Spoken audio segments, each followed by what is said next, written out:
When the Lord thy God hath cut off the nations whose land the Lord thy God giveth thee, and thou succeedest them, and dwellest in their cities and in their houses, thou shalt separate 3 cities for thee in the midst of thy land, which the Lord thy God giveth thee to possess it. Thou shalt prepare thee a way, and divide the coasts.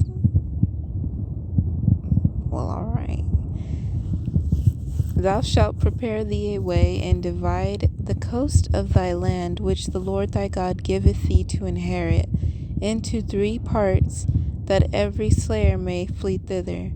And this is the case of the slayer, which shall flee thither, that he may live, whoso killeth his neighbor ignorantly, whom he hated not in time past. As when a man goeth into the wood with his neighbor to hew wood, and his hand fetcheth a stroke with the axe to cut down the tree, and the head slippeth from the helve, and lighteth upon his neighbor. That makes sense. Oh no, that's not the same thing as what we were thinking, though. That also makes sense. Why does everything make sense, but it don't make sense? And then it makes too much sense. And the lighteth upon his neighbor that he die, he shall flee unto one of those cities and live, lest the avenger of the blood pursue the slayer while his heart is hot, and overtake him because the way is long, and slay him, whereas he was not worthy of death, inasmuch as he hated him not in time past. Wherefore I command thee, saying, Thou shalt separate 3 cities for thee, and if the Lord thy God enlarge thy coast, as he hath sworn unto thy fathers, and give thee all the land which he promised to give unto thy fathers, if thou shalt keep all these commandments to do them, which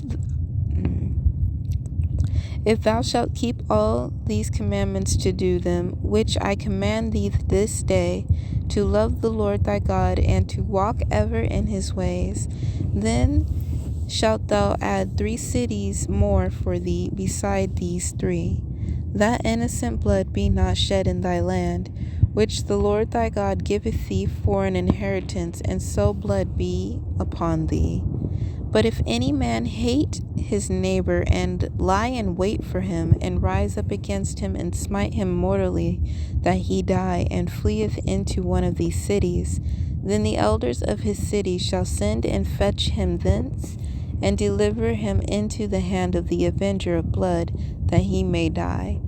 Thine eye shall not pity him, but thou shalt put away the guilt of the innocent. Thine eye shall not pity him, but thou shalt put away the guilt of innocent blood from Israel, that it may go well with thee.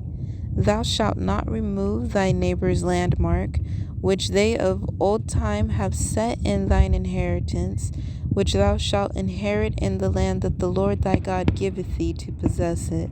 One witness shall not rise up against a man for any iniquity, or for any sin, in any sin that he sinneth at the mouth of 2 witnesses, or at the mouth of 3 witnesses shall the matter be established.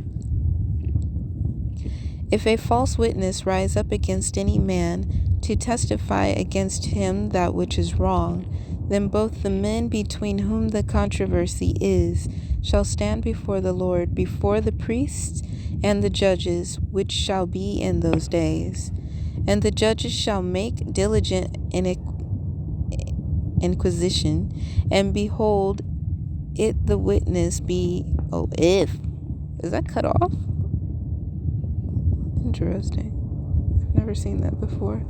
And the judges shall make diligent inquisition, and behold, if the witness be a false witness, and hath testified falsely against his brother.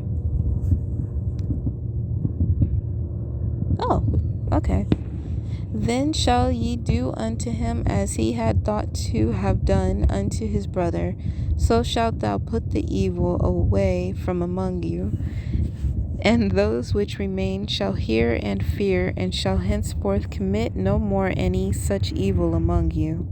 And thine eye shall not pity, but life shall go for life, eye for eye, tooth for tooth, hand for hand, foot for foot. That's why people call us a know-it-all.